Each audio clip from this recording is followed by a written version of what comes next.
3 शिवलिंग है। थोड़ा ध्यान दीजिएगा कथा में। जो बेटा बेटी कहते हैं कि मुझे सफलता नहीं मिल रही, जो दुनिया के लोग कहते हैं मैं असफल हो रहा हूं, मुझे सफलता नहीं मिल रही, 3 शिवलिंग का वर्णन किया गया। पहले नंबर पर है लाल मट्टी के शिवलिंग का। जब हम पार्थिव लिंग का निर्माण करते हैं, 12 महीने शिवरात्रि आती है, अगर आप दिन रात मेहनत कर रहे हैं, पूरा परिश्रम कर रहे हैं और सफलता नहीं मिल रही, तो लाल मिट्टी के शिवलिंग की पूजन किसी भी एक शिवरात्रि पर करें, उससे सफलता मिलती है। दूसरे नंबर पर मक्खन का शिवलिंग, ताजा ताजा माखन तैयार कर कर उसका शिवलिंग बनाकर उसकी आराधना। माखन के शिवलिंग की पूजन किसने करी थी? तो कोई आपसे पूछे तो कहना स्वयं इंद्र ने, स्वयं कुबेर ने, स्वयं माता लक्ष्मी ने, स्वयं माता लक्ष्मी, स्वयं कुबेर ने, स्वयं इंद्र ने माखन के शिवलिंग की आराधना करी, मक्खन के शिवलिंग की साधना करी, शिवलिंग का निर्माण कर कर उसका पूजन कर कर उसका विसर्जन। और तीसरे नंबर पर आता है बेलपत्र चंदन के शिवलिंग का पूजन। जब शरीर में कोई बड़ी बीमारी आ जाती है, डॉक्टर ने कह दिया कि शरीर में गठान आ गई है और वो गठान गल नहीं रही, डॉक्टर शंकर का एक रूप होते हैं। शिव महापुराण में डॉक्टर को शिव कहा गया। डॉक्टर को दिखाओ, जांच कराओ, दवाइयां बोले तो दवाइयां खाओ, जांचे बोले तो जांचे कराओ। साथ में डॉक्टर अपना काम करे, तुम अपना काम करो। कहीं बेलपत्री का यदि कोई पेड़ मान लो सूख गया और कोई पेड़ सूखा हुआ है, और वो सूखे हुए पेड़ की अगर कोई लकड़ी मिल जाए, उस लकड़ी को घिस घिस कर उसका चंदन इकट्ठा करो, चंदन से शिवलिंग का निर्माण करो, शिवलिंग का निर्माण कर कर उस शिवलिंग की पूजन आराधना करने के बाद एक पात्र के अंदर उसी चंदन के शिवलिंग का विसर्जन कर दो।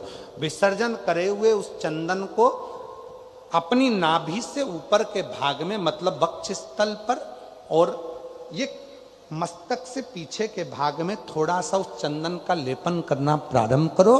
कितनी भी गठान बढ़ गई हो, चाहे बच्चादानी में बड़ी हो, चेस्ट में बड़ी हो, चाहे ब्रेन ट्यूमर हो गया हो, धीरे धीरे वो गठान गलना प्रारंभ हो जाती है और वो गठान पूरी समाप्त हो जाती है। बेलपत्र का शिवलिंग, मक्खन का शिवलिंग और लाल मट्टी का शिवलिंग, ये दोनों शिवलिंग, तीनों शिवलिंग प्रखर होते। डबरा नगर को मौका मिला है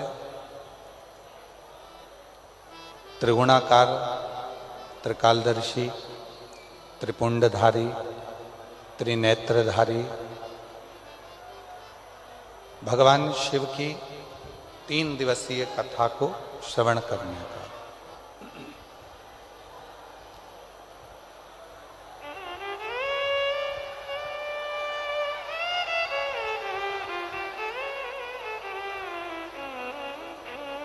ये 3 दिवसीय कथा है, वो भी ऐसे समय पर प्रारंभ हुई है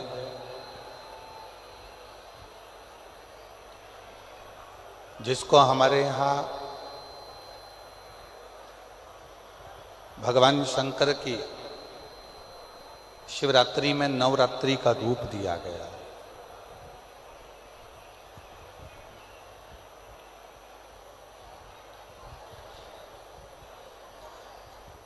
शिवरात्रि के पहले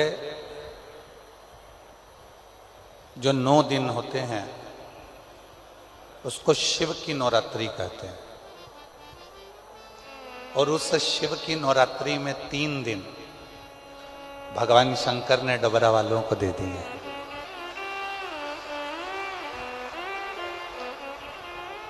आवाज के लिए थोड़ा सा करो, आवाज नहीं आ रही।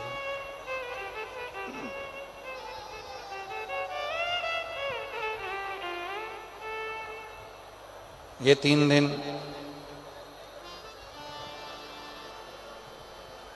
शिव की नवरात्रि में से आप लोगों को मिले हैं और इन 3 दिनों में आप भगवान देवाधिदेव महादेव की अविरल भक्ति को प्राप्त करने के लिए इस नवग्रह मंदिर प्राण प्रतिष्ठा महोत्सव में आए।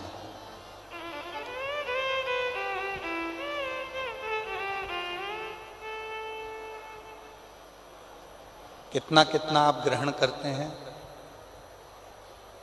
कितना आप अपनी जिंदगी में उतारते हैं, यह आपके ऊपर निर्भर करता है।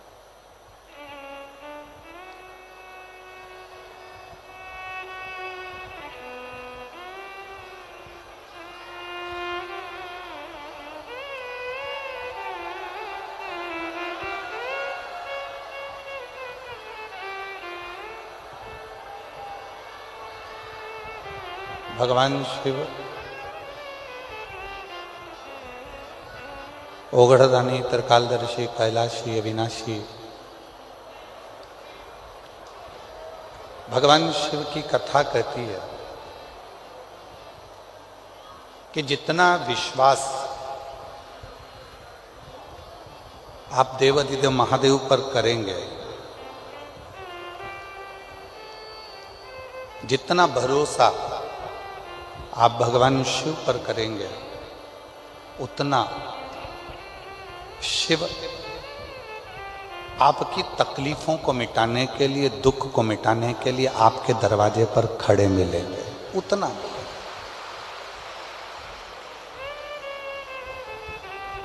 और तेरी कृपा बिना ना हिले एक भी अणु, लेते हैं श्वास तेरी कृपा से तनु तनु। बखान क्या करूं मैं राखों के ढेर का, चपटी भभूत में खजाना कुबेर का। हे गंगाधर मुक्ति द्वार ओंकार तू, बोले ओंकार तू, आयो शरण तिहारी शंभु तार तार तू। शिव को बेलपत्र, शिव को जल, शिव को पुष्प, शिव को धतूरा, शंकर भगवान को ये सब कुछ देने से पहले भगवान शंकर को देना होता है आपका विश्वास, आपका भरोसा।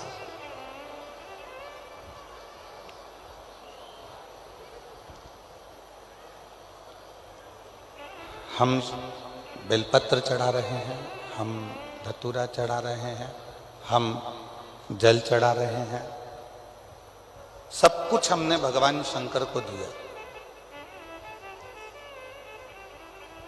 पर उस जल चढ़ाने में, उस बेलपत्र चढ़ाने में, उस धतूरा चढ़ाने में यदि हमारा विश्वास ही नहीं है तो शिव ना तुम्हारा बेलपत्र स्वीकार करता है, ना तुम्हारा जल स्वीकार करता है, शिव ना तुम्हारा धतूरा स्वीकार करता है।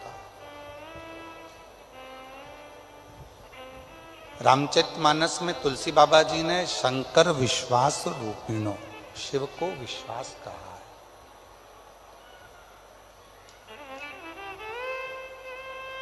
रामचरितमानस में तुलसी बाबा कहते हैं कि भगवान देवाधिदेव महादेव विश्वास का प्रतीक है। और भगवान शिव जब विश्वास का प्रतीक है, भगवान शंकर जब विश्वास का प्रतीक हैं, तो उनको क्यों ना हम विश्वास दें, हम भरोसा दें, हम दृढ़ता दें।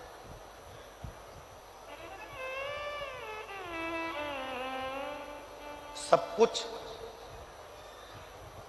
शिव जी को दे देते हैं।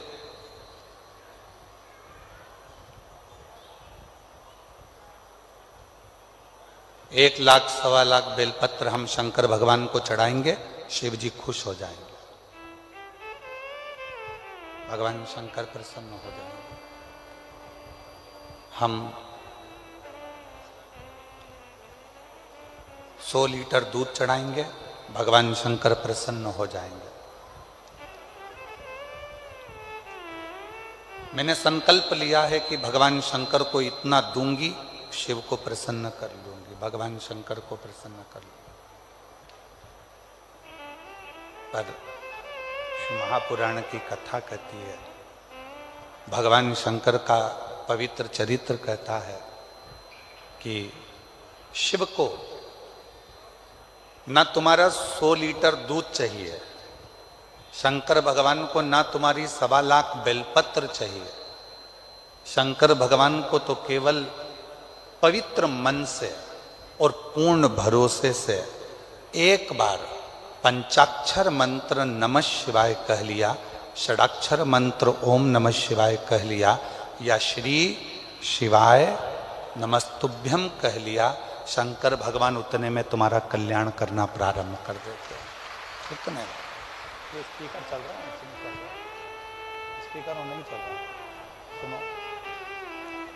शिव उतने में स्वीकार कर लेते, भगवान शंकर उतने में स्वीकार कर लेते। शिव तुम्हारे विश्वास से प्रकट होते हैं, भरोसे से। 3 दिन मिले हैं शिव महापुराण के लिए। नवग्रह भगवान की प्राण प्रतिष्ठा के अवसर, और सारे ग्रहों में 2 ग्रह ऐसे हैं, एक मंगल और एक शनि, जो व्यक्ति को देते भी खूब हैं और व्यक्ति को उसके कर्म के अनुसार उसको दंड भी बहुत देते हैं।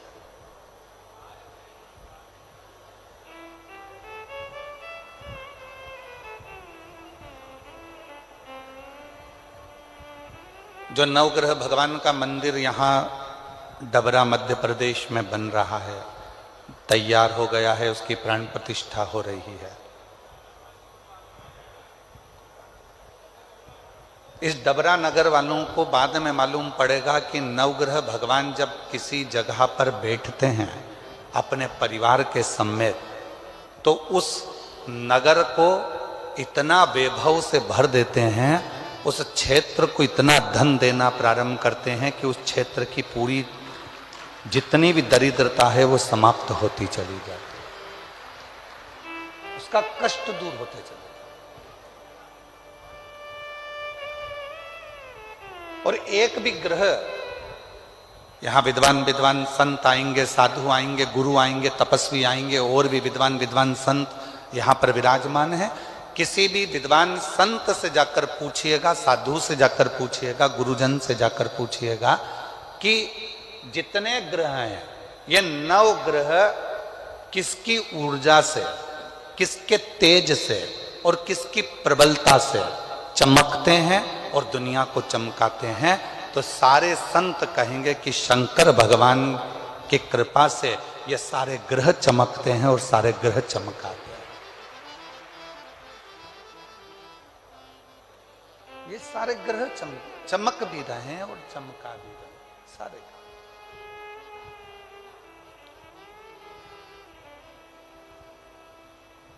शनि भगवान को जब पांव में लचक आ गई, श्राप लग गया अपनी माता का, शिव की भक्ति करी, काशी में रह गई और शिव ने उनको स्वीकार कर लिया।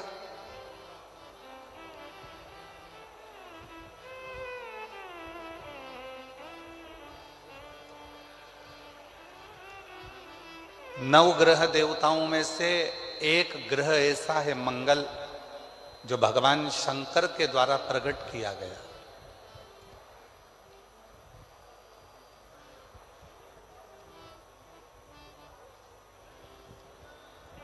शिव के द्वारा जो प्रकट किया गया।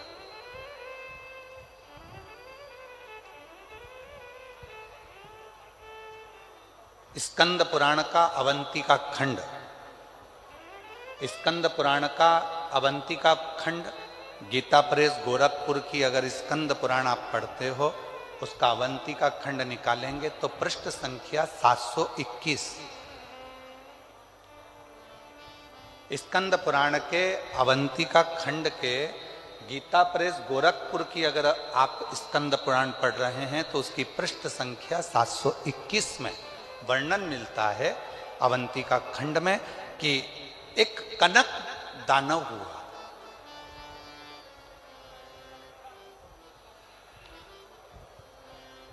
और वो कनक दानव इतना उपद्रवी था,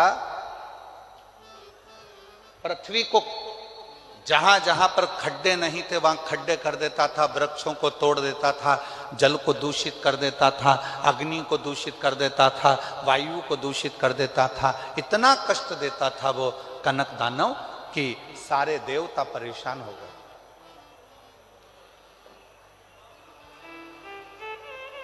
सारे देवता परेशान हो गए। और शिव महापुराण की कथा कहती है जब जब व्यक्ति की जिंदगी में दुख आता है, तकलीफ आती है, कष्ट आता है, बहुत ज्यादा उसके जीवन में जब संघर्ष चालू होता है, और यदि वो एक बार भी देवादिदेव महादेव के मंदिर में जाना प्रारंभ कर देता है तो उसके कष्ट मिटना अपने आप प्रारंभ हो जाते हैं, उसके दुख मिटना प्रारंभ।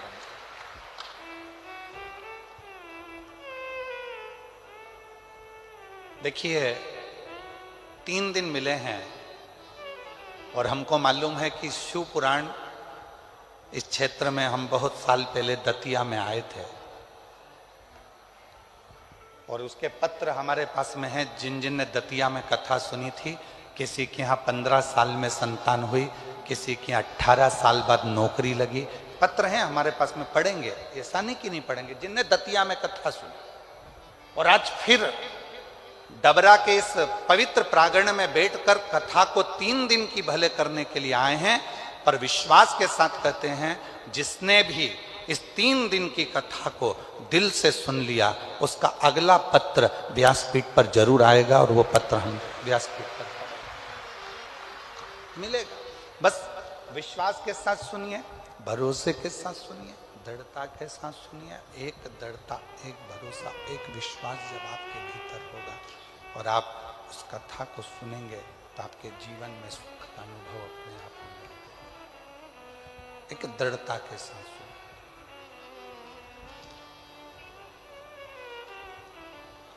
कनक दानव अवंतिका खंड स्कंद पुराण वर्णन कर रहा है। कनक दानव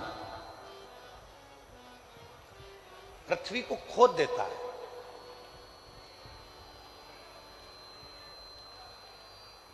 शिव महापुराण की कथा कहती है बैठे बैठे किसी किसी माताओं की, किसी किसी मेरे जीजियों की, किसी किसी मेरे जीजाओं की, बेटों की, बेटियों की आदत रहती है कि वो बैठे बैठे कोई भी चीज उठा के जमीन को खुरदते ही रहते हैं। इनके पास कोई काम नहीं रहता, बस जमीन को खुरदना।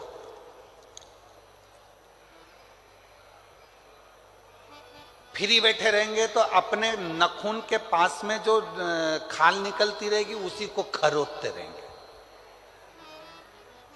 किसी किसी की आदत रहती है पैर में अगर कोई खाल निकल रही है तो उसी को निचोड़ते रहेंगे, निकालते रहेंगे, खोदते रहेंगे।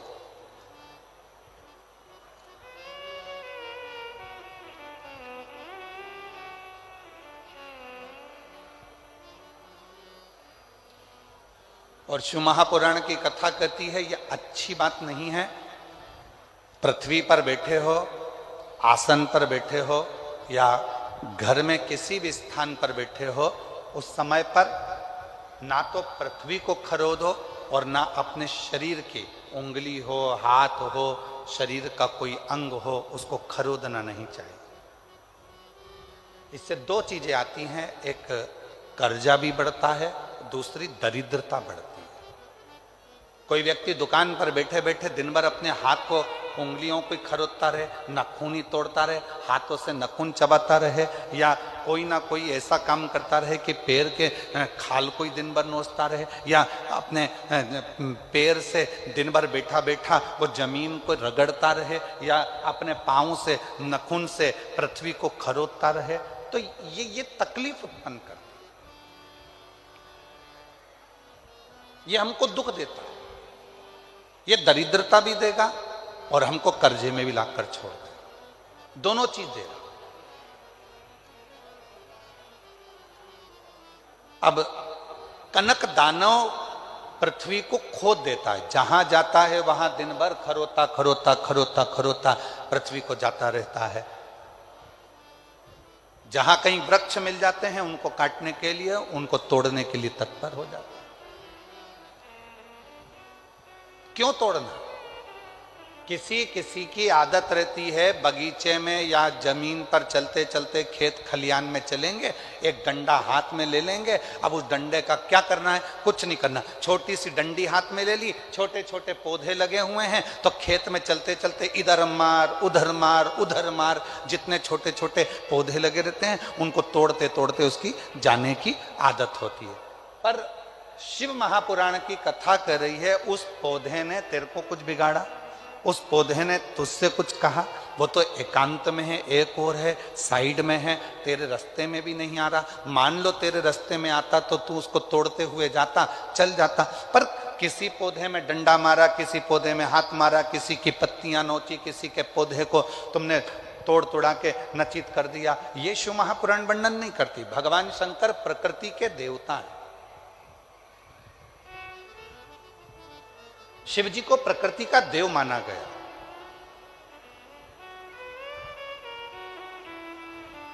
वो तोड़ने में नहीं, वो जोड़ने में सुख देते हैं, आनंद देते हैं। कनक दानव पत्तों को तोड़ रहा है, वृक्षों को तोड़ रहा है, वायु को दूषित कर रहा है। जिस जलाशय के पास बैठता है कनक दानव बड़े बड़े पत्थर उठाकर जलाशय में पटकता है। कई लोगों की आदत रहती है नदी के तट पर यहाँ का कंकर उठा के वहां पटकेंगे, वहां का कंकर उठाकर पानी में पटकेंगे, उसके छींटा लेंगे, उसको दुबक दुबक करेंगे, कहीं पत्थर फेंक रहे हैं, कहीं लकड़ी फेंक रहे हैं जलाशय में। शिव महापुराण की कथा तो यहां तक कहती है कि यदि आपके घर में, आपके मंदिर में, आपके देवालय में, आपके शिवालय में यदि शंकर भगवान पर बेलपत्र चढ़ रही है, पुष्प चढ़ रहा है, मंदिरों में बहुत सारा पुष्प एकत्रित हो रहा है, तो उसको ले जाकर विसर्जन करें। विसर्जन का मतलब ये नहीं है कि नदी में, तालाब में, बावड़ी में, कुएं में ले जाकर डालें। विसर्जन का मतलब है किसी एक स्थान पर उसको एकत्रित करें और जब वो पूर्ण तरह से नष्ट हो जाए तो उसकी खाद बनाकर किसी पौधे में ले जाकर डालें, जिससे उस पौधे की उन्नति होना प्रारंभ हो जाए। जरूरी नहीं कि आप जलाशय को दूषित करें, जरूरी नहीं कि किसी नदी, तालाब, बावड़ी या कुंड को आप दूषित करें। विसर्जन का मतलब है कि जब आपने पूजन करी, पूजन करने के बाद आपने चावल का दाना लेकर शिव जी को समर्पित करा और अपनी पूजन का विसर्जन कर दिया, बाबा मेरी गलती को क्षमा करिए, मैंने जो कुछ भी गलती करी है इस पूजन में, अनुष्ठान में, आप मुझे क्षमा कर दीजिए। और वो निर्माल्य को ले जाकर आप एक और ले जाकर उसको एकत्रित करो। जब वो खाद बन जाए पेड़ पौधों में डालो। नदी में डाल दिया, आगे जाकर वो सड़ता रहा, धीरे धीरे धीरे धीरे वो बेकार होता रहा। ये हमारे यहाँ श्रेष्ठता नहीं, ये श्रेष्ठ नहीं।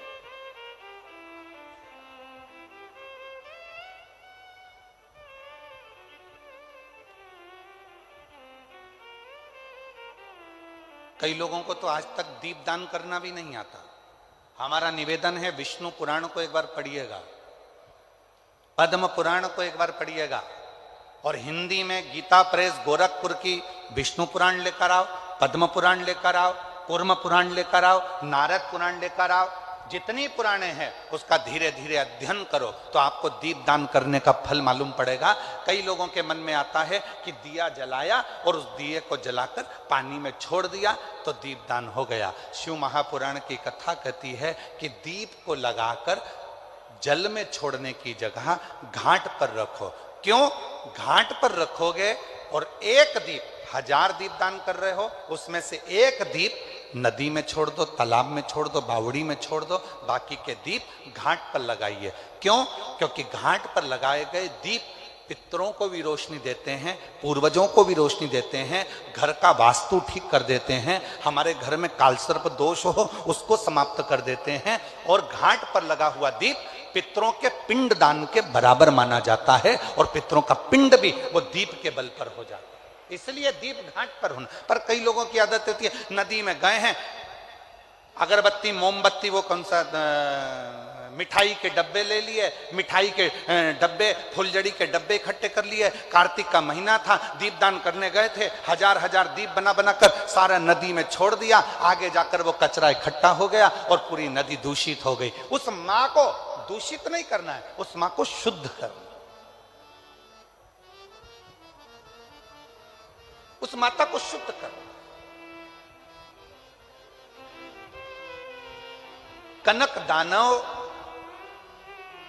प्रकृति को नष्ट कर रहा है, और कनक दानव जब प्रकृति को नष्ट कर रहा था तब इंद्र को सूचना मिली और इंद्र ने आकर कनक दानवों से युद्ध किया। और कनक दानव से जैसे ही युद्ध करा तो इंद्र विजय प्राप्त नहीं कर पाए। क्यों? क्योंकि कनक दानव प्रकृति को नष्ट करने में लगा हुआ था। जितना वो प्रकृति को नष्ट करने में लगा हुआ था उतना ही वो कनक दानव पर धन,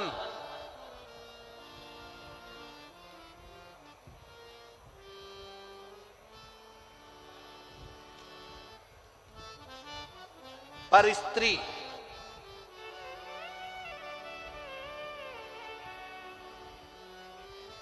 को अपना बनाकर अपने पास में रख लेता। पर धन को भी अपने पास रख रहा, पर स्त्री को भी अपने पास रख रहा।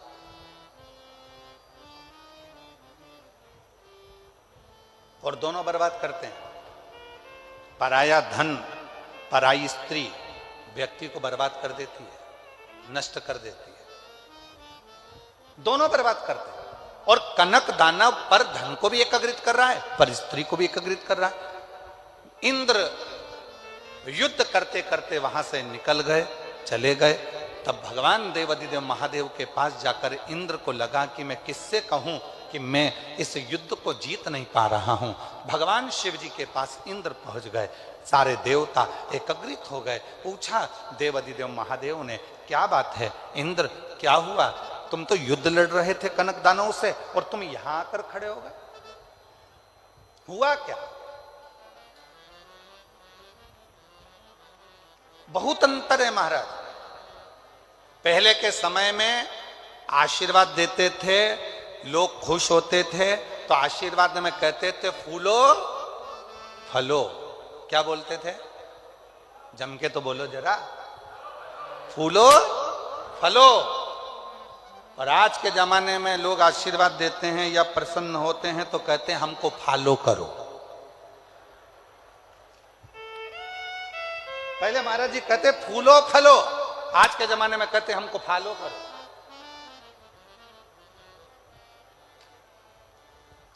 शिव कथा कह रही है, भगवान शंकर का चरित्र कह रहा है। देवाधिदेव महादेव की आराधना साधना भगवान शिव की अविरल भक्ति सुख देने वाली है। और वो सुख कैसे देती है, वो शिव महापुराण की कथा का आज प्रथम दिवस नवग्रह मंदिर की प्राण प्रतिष्ठा में जो सर्व ग्रहों के सेनापति हैं मंगल देव, उनकी कथा से इस कथा को प्रारंभ कर रहे हैं। आ जाओ।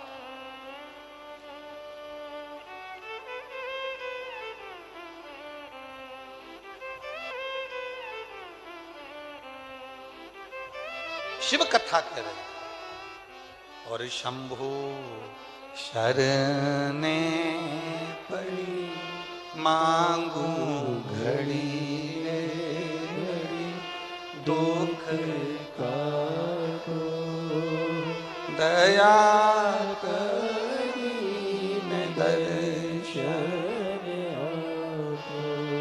मेरी जितनी जीजियां बैठी हैं, जीजा बैठे हैं, बेटियां बैठी हैं, बेटा बैठे हैं, आपसे निवेदन है आपको जो जो लाइन भजन की याद है वो हमारे साथ में गुनगुनाया करो।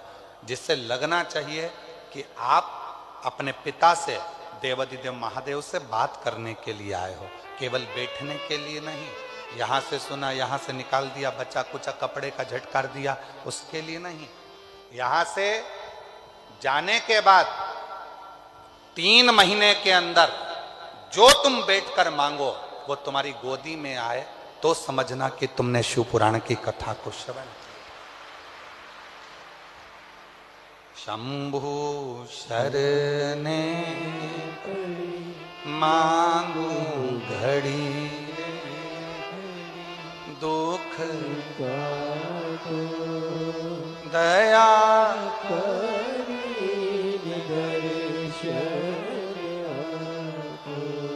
भगवान देवाधिदेव महादेव से प्रार्थना करी। इंद्र तुम यहाँ? इंद्र ने कहा प्रभु वो कनक दानव मर नहीं रहा, बहुत उपद्रव मचा कर रखा है, पूरी प्रकृति को नष्ट कर रहा है।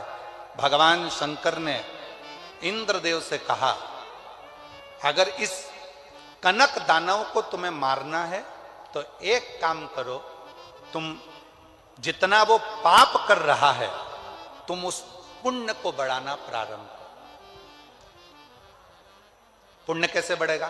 तो कहा वो पर स्त्री का अपमान करता है, पराई नारी को गलत दृष्टि से देखता है, पराई नारी को अपशब्द कहता है, आप पराई नारी को सम्मान देना प्रारंभ करो। वो पर धन को अपना मानकर उसका गलत प्रयोग करता है, आप अपने पास भगवान का दिया जो धन है उसे सत्कर्म में लगाओ, अच्छी जगह लगाओ।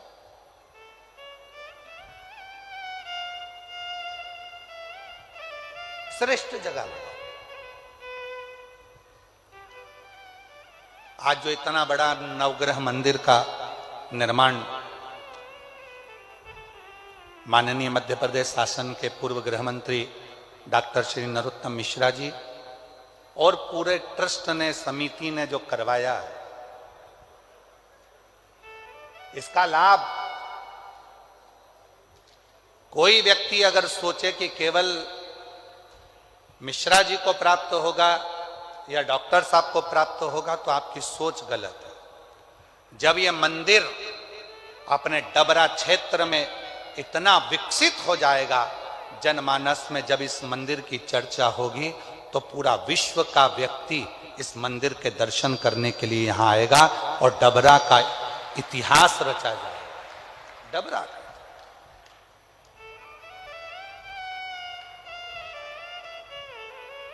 कितनों को, ए डबरावासियों, एक फैक्ट्री अगर छोटी सी बनती है तो उसमें 50, 100, 500, 200 लोगों को, 400 लोगों को, 1000 लोगों को नौकरी मिलती है।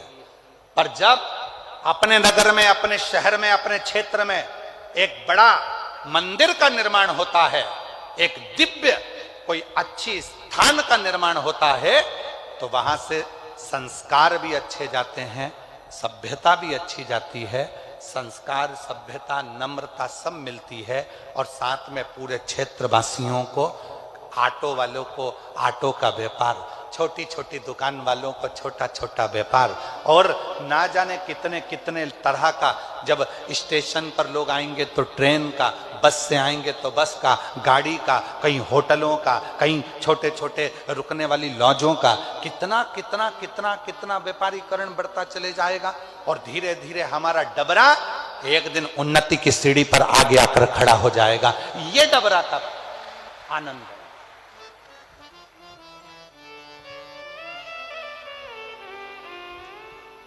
कहना सरल है। हमने माननीय डॉक्टर नरोत्तम मिश्रा जी, पूर्व गृह मंत्री जी से बैठकर एकांत में बात करी और हमने कहा आपने इतना बड़ा मंदिर बनवाया, नवग्रह देवता का पूरा परिवार यहां पर विराजमान करा। पूरे विश्व में ऐसा मंदिर नहीं है कि नवग्रह देवता अपने पत्नी के साथ, अपने बच्चों के साथ विराजमान है। इतना बड़ा मंदिर तो आपको कहीं ब्रज की भूमि पर बनाना था, कहीं अयोध्या में जाकर बनाना था, कहीं उज्जैनी में जाकर बनाना था, किसी तीर्थ में काशी में जाकर बनाना था। अगर मंदिर बनाना ही था जिसमें करोड़ों करोड़ों रुपए लगे, और इस मंदिर का निर्माण तो कभी किसी तीर्थ में जाकर बनाना था, फिर आपने डबरा में क्यों बनाया? मैं ऐसे पूर्व गृह मंत्री डॉक्टर नरोत्तम मिश्रा जी को धन्यवाद दूंगा। उनका एक शब्द था, मेरे छोटे से गांव में कोई भी उन्नति की बात नहीं होती है, इसलिए इस मंदिर का निर्माण डबरा क्षेत्र में करा। मैं माननीय डॉक्टर नरोत्तम मिश्रा जी को इस चीज के लिए धन्यवाद दूंगा। उन्होंने कहा हमारे क्षेत्र में कोई बड़े बड़े, इस डबरा क्षेत्र को लोग जानते नहीं, कहेंगे दतिया को जानेंगे तो मां पीताम्बरा के नाम से जानेंगे, अयोध्या जाएंगे तो राम जी के नाम से जानेंगे। मेरा डबरा क्षेत्र आने वाले समय में किस नाम से जाना जाए, तो मेरा डबरा क्षेत्र पूरे विश्व में जब विदेशी भी इस डबरा को ढूंढते ढूंढते आए और कहें कि नवग्रह देवता का अगर अपने विथ फैमिली कोई मंदिर है तो डबरा में है, तो लगे कि डबरा क्षेत्र का एक आनंद प्राप्त हो। इसको कहते हैं। नहीं तो हम तो कहे थे ये मंदिर का निर्माण कहीं और कर देना था आपको, इतने बड़े बड़े तीर्थ हैं, वहां लोग आते रहते हैं, ढेर पब्लिक आती है, बहुत सारे लोग आते हैं, तो इस मंदिर में जाएंगे आनंद लेंगे। नहीं गुरुजी, जब डबरा क्षेत्र में यह मंदिर बनेगा तो डबरे का एक छोटा से छोटा बच्चा, डबरा का एक छोटे से छोटा बच्चा भी संस्कारों से पोषित होगा, आनंदित होगा। ये देखा जाए।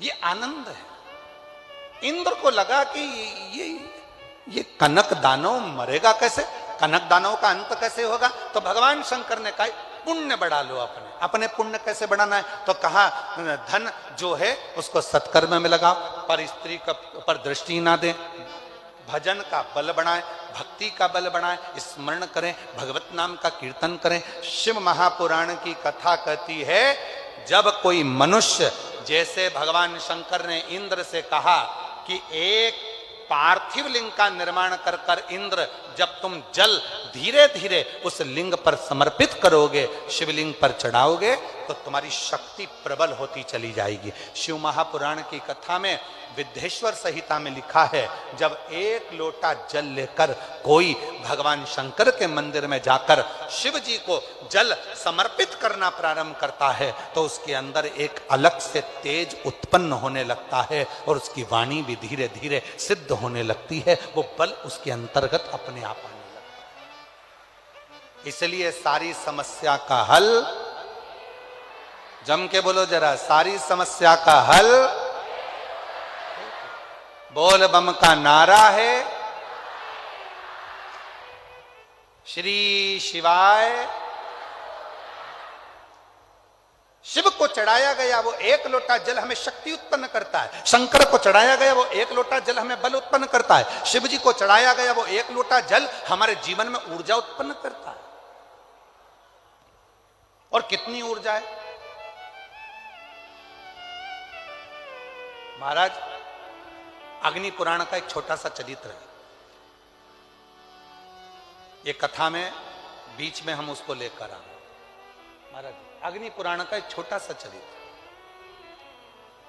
शंकर भगवान का एक परम भक्त था सुखदेव।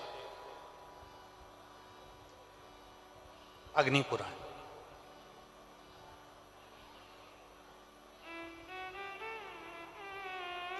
गीता प्रेस गोरखपुर की अग्नि पुराण 292 नंबर पृष्ठ का ये संवाद है महाराज। सुखदेव शिव का परम भक्त, भगवान शंकर का परम उपासक।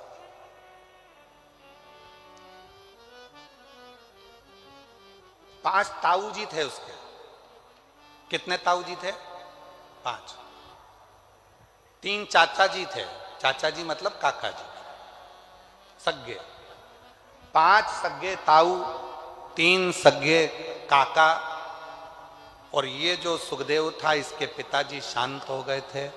मां पिताजी के मरने के बाद बेचैन हो गई थी, बुद्धि काम नहीं करती थी, दिमाग संतुलित नहीं था, मन लगता नहीं था, मां विचलित रहती थी। और सुखदेव इतना भोला था कि शिव जी की आराधना में लगा रहता, शंकर की साधना।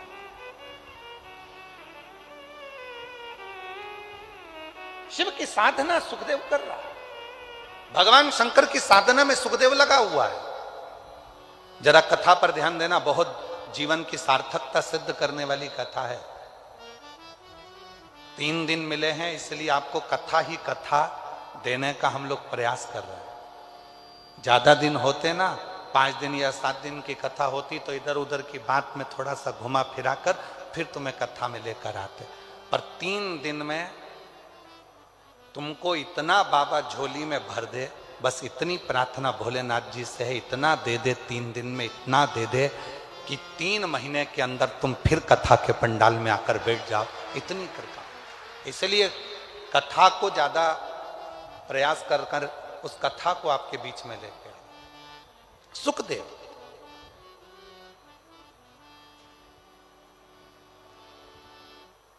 ताऊ, काका, काकी, ताई, ताऊ के बच्चे, काका के बच्चे सब थे। सुखदेव की मां, पिता के मरने के बाद मन विचलित होता था, मन विचलित। किससे? सुखदेव, उसका नियम था शिव जी के मंदिर में जाकर 1 लोटा जल चढ़ाना, मंदिर की झाड़ू लगाना, पोछा लगाना। आप में से कई मेरी बहनें हैं, कई मेरी जीजियां हैं, कई मेरे जीजा हैं, कई मेरी बेटियां, बेटा, कई माताएं, पिता यहां बैठे हैं जो शंकर जी के मंदिर में जाकर झाड़ू लगाते हैं तो दूसरा व्यक्ति आकर हंसता है। क्यों? पंडित जी है तो सही, झाड़ू लगा लेंगे, सेवादार लगा तो है, झाड़ू लगा लेगा, पोछा लगा लेगा। तुम क्यों मंदिर में सफाई करते हो? तुम क्यों मंदिर में झाड़ू लगाते हो? तुम क्यों मंदिर में जाकर पोछा झाड़ू करते हो? किसी से कुछ मत कहो। ताना देने वाले को ताना देने दो, गाली देने वाले को गाली देने दो, अपशब्द कहने वाले को अपशब्द कहने दो। आग लगे बस्ती में, अपन रहो मस्ती में। क्या किसको रोइए, चादर तान के सोइए। किसको किसको रोगे?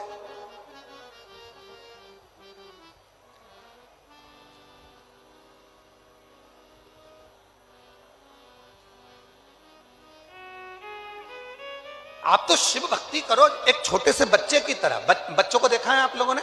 घर से मम्मी पापा बच्चों को जब लेकर जाते हैं तो पूरी तरह से सिखा कर लेकर जाते हैं। देख मां चल रहा है, कोई भी सामान टेबल पे रखा होगा उठा के ऐसे मत खाना हो, जब कोई बोले तो खाना हो, और किसी से अपशब्द मत कहना। बच्चों को कितना सिखा पढ़ा कर लेकर जाते हो। और जैसे ही बच्चा मम्मी के साथ पहुंचा सामने वाली आंटी के घर और सामने रखा हुआ मिल गया रसगुल्ला, टॉफी, मिक्सचर, समोसा, कचौड़ी, बिस्कुट, इतने में बच्चा थोड़ी देर तक तो बड़ी शांति से बैठा। उसके बाद धीरे धीरे हिला, हिलने के बाद खेलता हुआ टेबल के पास गया। फिर मम्मी ने पकड़कर बोला पीछे, हाँ, पीछे आया। फिर आंटी जैसे ही अंदर, ये बाहर तुरंत। फिर मम्मी ने खींचा, चुप बेटे, तेरे को बोला था ना, चुप चुप। उससे सहन नहीं हो रहा, उससे रहा नहीं जा रहा। और आखिरी में मम्मी जैसे ही आंटी से बात में चालू हुई, इसने रसगुल्ला उठा के मुंह में धर लिया, बिस्कुट खाना चालू। और मम्मी इधर से सिर पे पल्लू लेकर,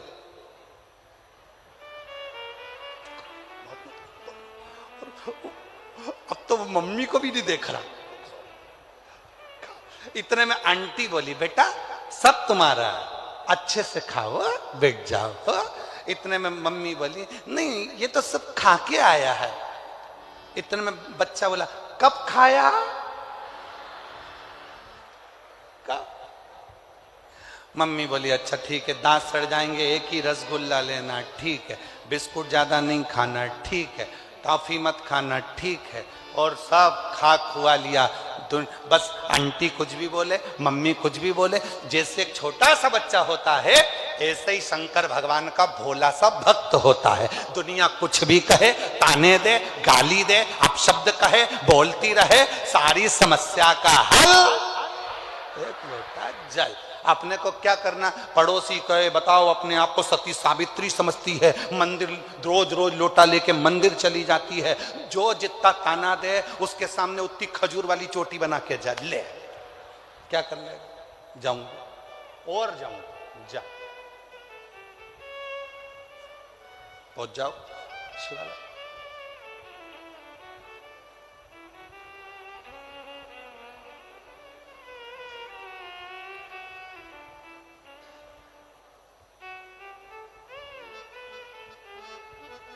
और हो महाराज, समझाना बड़ा मुश्किल है, आखिर वो दर्द दिल है, समझाना बड़ा मुश्किल है, आखिर वो दर्द दिल है। सच्चा दरबार लगा है, ये भोले की महफिल है। सच्चा दरबार लगा है, ये भोले की महफिल है। नैनों को डमरू वाले का, नैनों को काशी वाले का, नैनों को डमरू वाले का दीदार चाहिए।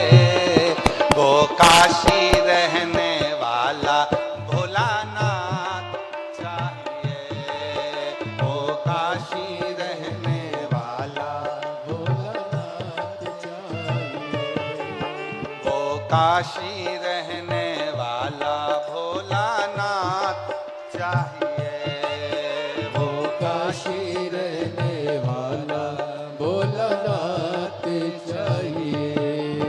नैनों को भोले बाबा, दोनों हाथों से नैनों को काशी वाले का, नैनों को भोले बाबा का दीदार चाहिए। वो काशी रहने वाला भोलानाथ चाहिए, वो काशी रहने वाला भोलानाथ चाहिए।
भक्तों के तुम प्यारे हो, तुम जिगरी दिल वाले हो, तुम जिगरी दिल वाले हो।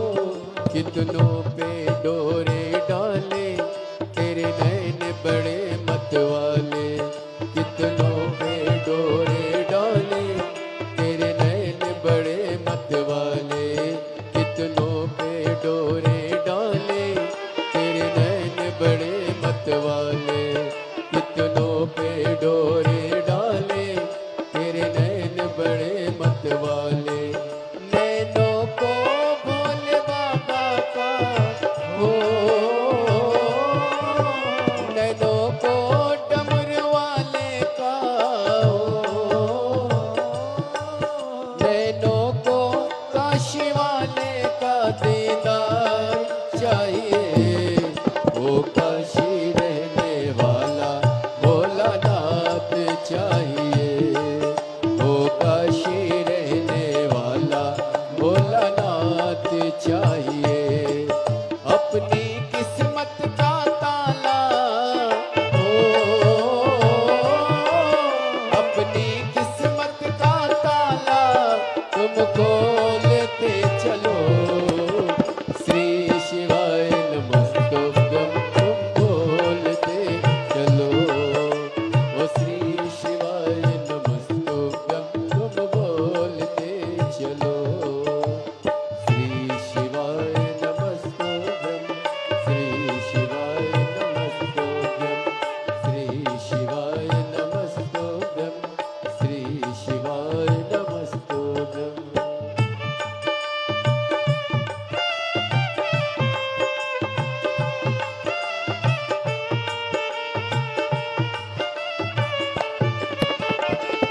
दोनों हाथों से बड़े प्रेम से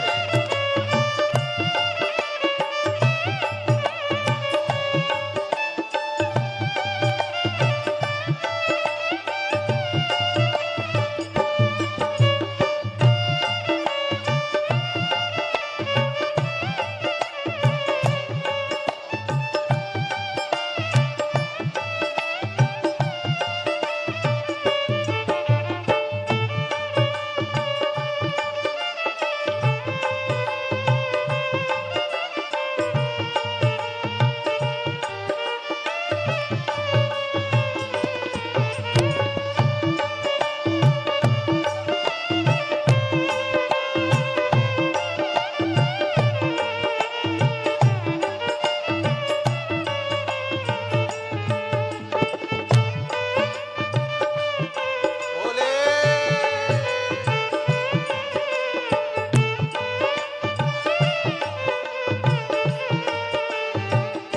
ओहो।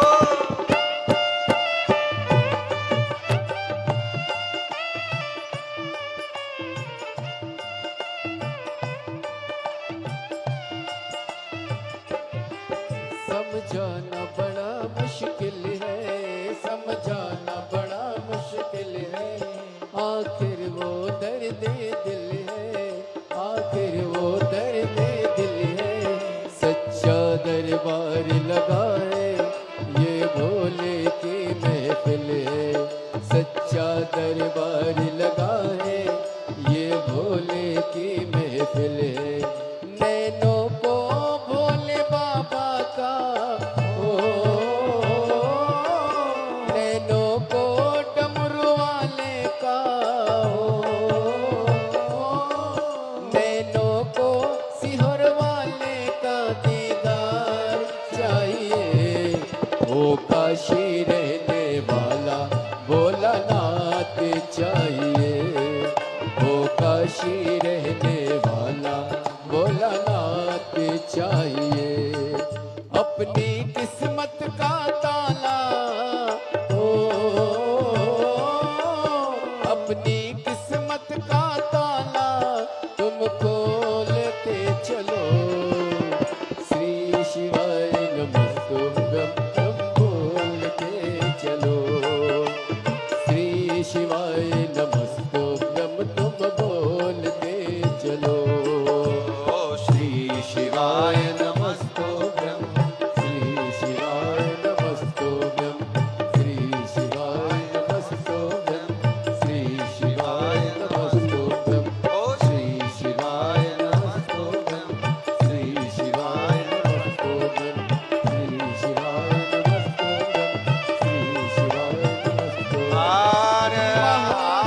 स्थान पर बैठकर बाबा देवाधिदेव महादेव को अपने मन का भाव कहिए, दिल से प्रार्थना करिए, विनय करिए, निवेदन करिए, विनती करिए। बाबा को अपने मन का भाव कहिए, हृदय से प्रार्थना करो, विनय करो, निवेदन करो। जहाँ जगह मिले वहाँ बैठकर बाबा को अपने मन का भाव कहो, दिल से प्रार्थना करो, विनय करो, निवेदन करो, विनती करो। शंभु भाव से प्रार्थना करिए, विनय निवेदन करिए। जहाँ भी जगह मिले वहाँ बैठकर बोलिए। जिस स्तुति को करने के लिए दूर दूर से शिव भक्त यहाँ आते हैं,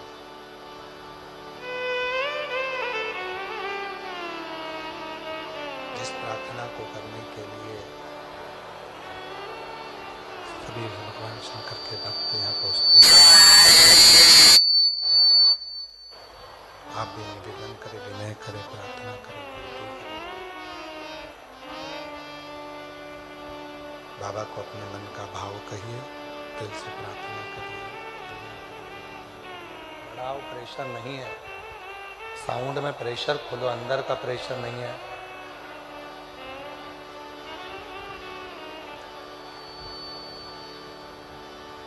बाबा को अपने मन का भाव कहिए, दिल से प्रार्थना करिए, विनती करिए, विनय करिए, निवेदन करिए। ये कथा डबरा में 3 दिवसीय है। 13 तारीख को यहाँ विराम हो जाएगी।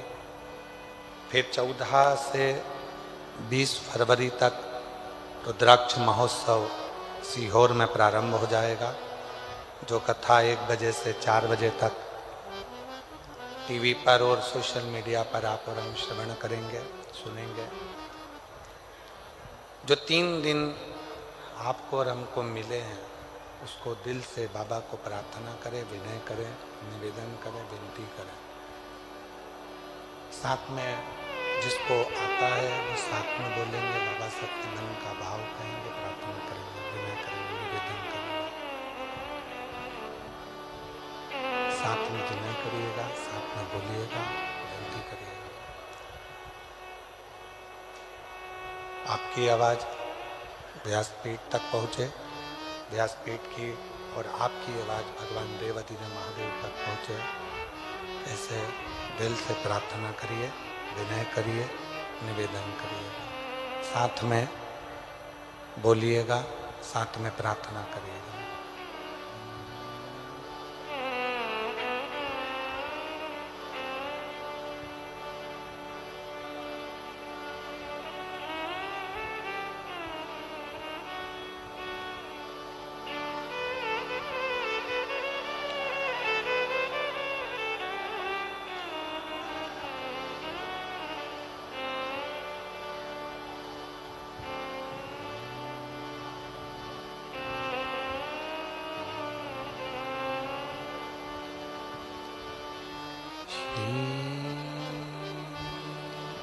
शिवा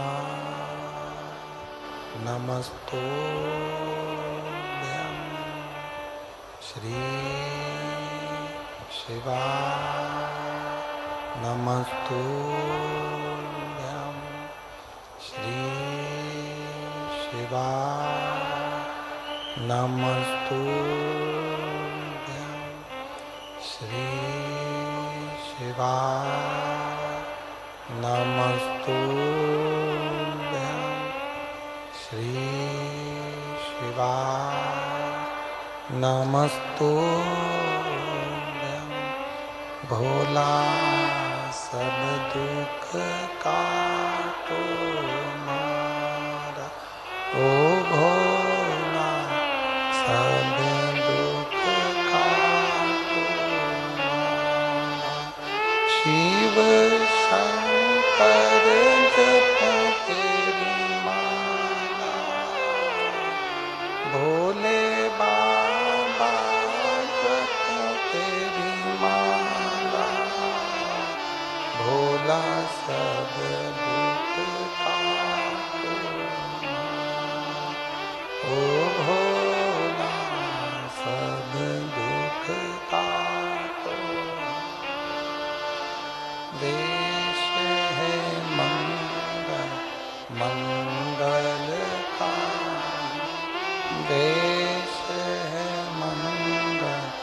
मंगलकारी शमशान वासी हमारा, शमशान वासी हमारा, ओ भोला सब दुख काटो,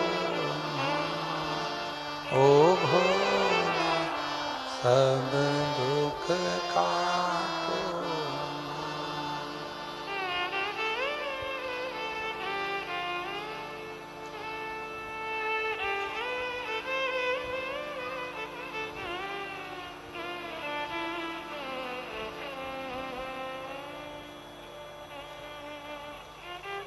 बाबा देवदेव महादेव भगवान शिव ओगड़दानी त्रिकालदर्शी कैलाशी विनाशी भगवान शंकर की पवित्र कथा कर रही है। शिव महापुराण की कथा वर्णन कर रही है, शिव तत्व कह रहा है, शंकर भगवान की कथा कर रही है। अग्नि पुराण का ये सुंदर संवाद कर रहा है सुखदेव का।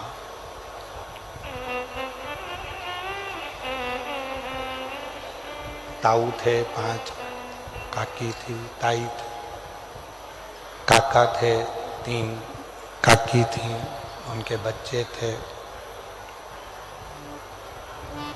सुखदेव के जो पिता थे वो पिता सुखदेव के समाप्त हो गए थे, शांत हो गए। मां पिता के गम में बावरी सी हो गई थी।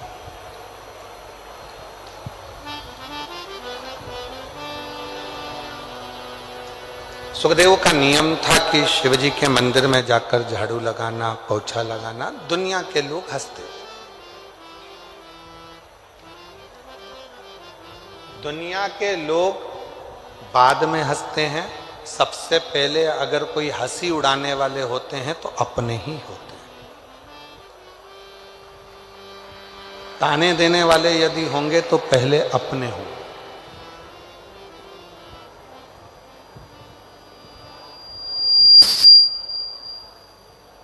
आप पर आक्षेप लगाने वाले होंगे तो अपने होंगे। जिनको आप हाथ पकड़कर चलना सिखाते हो, आगे बढ़ना सिखाते हो, एक दिन वही तुम्हारे मार्ग में पत्थर डालकर तुमको धोखा देना जानते। ये दुनिया की रीति है।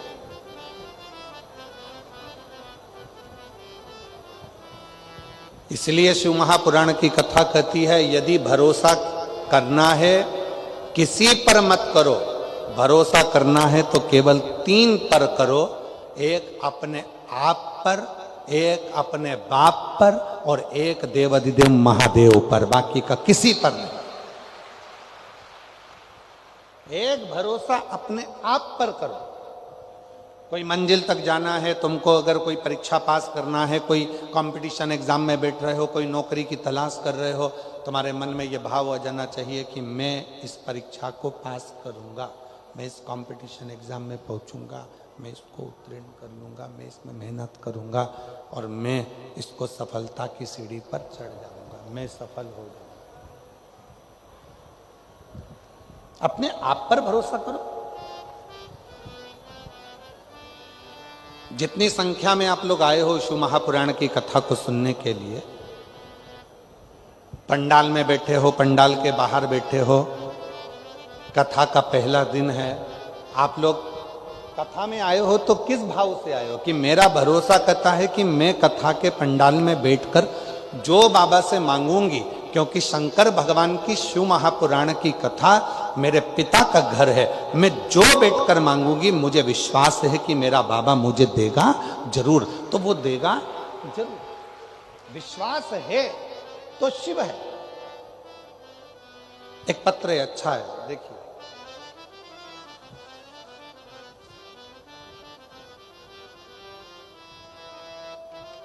ऊषा सिंधे, बहुड़पुर बहोड़ापुर ग्वालियर से आई हैं। कहीं बैठी हो तो हाथ हिला सकती हैं। अगर कहीं बैठी हो, आप ही हैं? हाँ जी, आ जाइए, एक बेलपत्र लेकर जाइएगा, आ जाइए। उषा शिंदे बहोड़ापुर ग्वालियर से आई हैं। मेरी छोटी नातिन को कैंसर हो गया था और बहुत पीड़ित थी। तब भगवान शंकर पर भरोसा कर कर आप कहते हो कि डॉक्टर को शिव मानो। मैंने डॉक्टर को शंकर के रूप में जाना, इलाज करवाया। इलाज के साथ में डॉक्टर ने जब जवाब दे दिया, तब मैंने शिव जी का बेलपत्र और जल देना प्रारंभ करा और आज बाबा की कृपा से मेरी नातिन का पूरा कैंसर समाप्त हो गया। मैं बाबा को यहाँ प्रणाम करने के लिए आई। गुरुदेव, मेरी बड़ी बेटी को 15 साल से कोई संतान नहीं थी। 15 साल से कोई संतान नहीं थी और आपके बताए गए शिवलिंग का उपाय और बाबा की कृपा से सफेद आंकड़े की जड़ का 2 बार प्रयोग किया और बाबा से पशुपतिनाथ व्रत भी 2 बार किया और बाबा की कृपा से आज मेरी बेटी के घर में 15 साल के बाद में बाबा की कृपा से 2 पुत्र प्राप्त हुए हैं। मैं बाबा को यहाँ प्रणाम करने के लिए आई हूँ। कहीं बैठी हैं, आ जाइए। एक पत्र और बड़ा सुंदर है।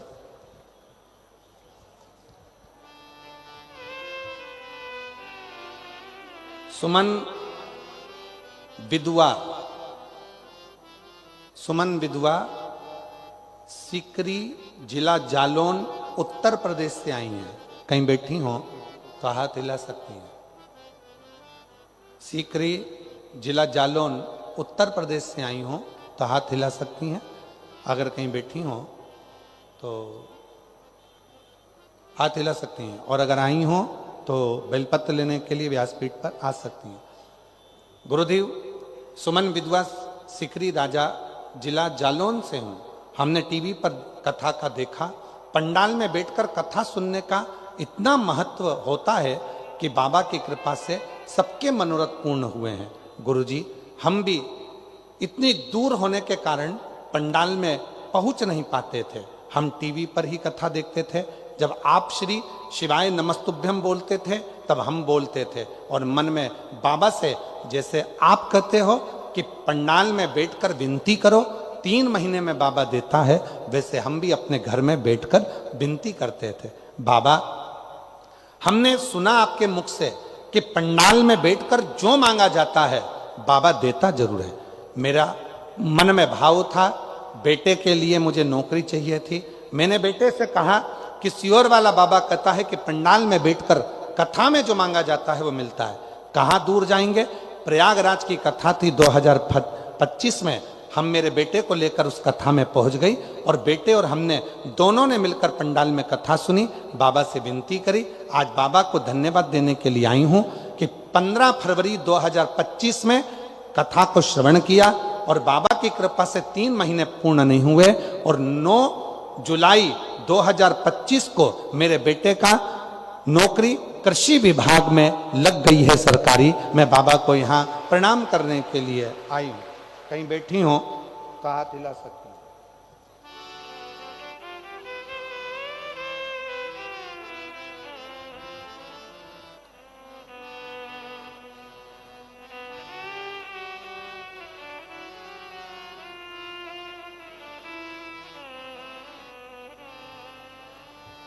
अर्चना राठौर ग्वालियर से हैं। अर्चना राठौर ग्वालियर से कहीं बैठी हो तो हाथ हिला सकती हैं। अर्चना राठौर ग्वालियर से आप ही हैं। बच्चे आया हो साथ में तो लेकर आ सकती हैं। शादी को 15 वर्ष हो चुके थे, संतान का सुख नहीं था। बाबा, हमने सारे इलाज करवाए, IVF करवाया और 6 लाख रुपए हम खर्च भी कर चुके, फिर भी जब संतान का सुख नहीं हुआ तो परिवार के लोगों के कहने पर एक बेटी को गोद ले लिया। गोदी बेटी ले ली, 2 साल हो गए उसको भी। फिर मन में भाव आया, किसी बहन ने कहा कि वो सीहोर वाला बाबा कथा कहता है, अगर बैठ कर मांगा जाए तो बाबा देता जरूर है। मैंने मन में सोचा कि ऐसे तो ढेर सारे बाबा टीवी पर आते हैं, लोग कहते हैं कि कुछ भी नहीं होता, और सत्यता है। 15 साल मैंने इतनी गोद भरवाई, 15 साल इलाज करवाया तो किसी ने नहीं दिया, तो ये सीहोर वाला बाबा क्या दे देगा। फिर भी मैंने केवल परीक्षा लेने के लिए टीवी के सामने बैठकर व्रत किया पशुपति का और कथा को श्रवण करा। आप कहते हो मिट्टी को पेट से लगाना, मैंने वही आसन की मिट्टी को अपने पेट से लगाया। समय बीता और बाबा की कृपा से जो कभी नहीं हुआ वो 15 साल के बाद मेरा गर्भ ठहर गया और 15 साल के बाद मेरे घर में संतान ने जन्म लिया। मैं बाबा को यहाँ प्रणाम करने के लिए आई हूँ। कहीं बैठी हो, बच्चा आया हो साथ में तो लेकर आ सकते हैं। शिव शिव है, शंकर ओघड़ी है। और जो जैसी भावना लाया वो वैसा ही फल पाया, नहीं खाली उसे लौटाया वो मन ही मन हर्षा। एक पत्र है, उसमें एक बहन ने लिखा है, हम दतिया में भी कथा सुने। देखिए, कर दिया माला माल काशी वाले ने, लुटा दिया भंडार काशी वाले ने, लुटा दिया भंडार काशी वाले ने, कर दिया माला माल काशी वाले, कर दिया माला माल काशी वाले ने, कर दिया माला माल काशी वाले ने, लुटा दिया भंडार काशी वाले ने, कर दिया माला माल काशी वाले ने, लुटा दिया भंडार काशी वाले ने। श्रीमती आरती श्री राम निवास में ग्राम पढ़ के बताओ जरा कौन सा गांव लिखा। ग्राम कोसा, पोस्ट छीमक, तहसील डबरा, जिला ग्वालियर की रहने वाली हूँ। डबरा तहसील की हैं। आप कहीं बैठे हैं, हाथ हिलाइए। आप ही हैं, आ जाइए, बेलपत्र लेकर जाइए, आइए। मैं डबरा तहसील की हूँ और गांव का नाम है कौसा, पोस्ट तुम समझ गए ना, बस बहुत। एक लोटे जल का मैं क्या वर्णन करूं गुरुदेव, पशुपति व्रत का मैं क्या वर्णन करूं। 2013 से शिक्षक भर्ती परीक्षा दे रही हूं पर होता ही नहीं गुरुजी। मैंने 1 बार 2 बार 3 बार परीक्षा दी, कई बार परीक्षा दी पर मेरा सिलेक्शन नहीं हुआ। परेशान हो गई। तब ससुराल के ओर से भी कहा गया कि अब तू परीक्षा देना बंद कर दे, तेरा हो ही नहीं रहा। गुरुदेव, तभी सूचना मिली 10 अगस्त 2023 को दतिया में आपकी कथा हो रही थी। किसी ने कहा कि वो बाबा कथा कहता है सीहोर वाला, तो पंडाल में बैठकर यदि सुनते हैं जो मांगते हैं वो मिलता है। मैंने सोचा ऐसा होता है क्या। मैं दतिया पहुंच गई और पंडाल में बैठ गई। 10 अगस्त 2023 को जब मैंने दतिया के पंडाल में कथा सुनी तो परिवार के लोगों ने कहा क्यों आई है, तो मैंने कहा कि नौकरी मांगने आई हूं। कहा इतने समय से एग्जाम दे रही है तो नहीं हुआ, तो अब क्या कथा सुनने से होगा। बाबा, मैं कथा सुनकर गई। 3 सितंबर 2024 को मैं सीहोर कुबरेश्वर धाम पहुंच गई। कंकर शंकर की पूजन करी, बाबा से विनय करा, निवेदन करा और बाबा ने ऐसी कृपा कर दी गुरुदेव। मैं नहीं जानती कि शिव महापुराण के पंडाल में ऐसा क्या है, और छाती ठोक कर कहती हूं कि जो मांगते हैं वो मिलता है। आज बाबा की कृपा से मैं सरकारी शिक्षक बन गई। मैं बाबा को धन्यवाद देने के लिए आई हूं। जो मुझे शिक्षक का पद प्राप्त हुआ, मैं बाबा को नमन करती हूं मेरी सरकारी नौकरी लगने के लिए। साधु था।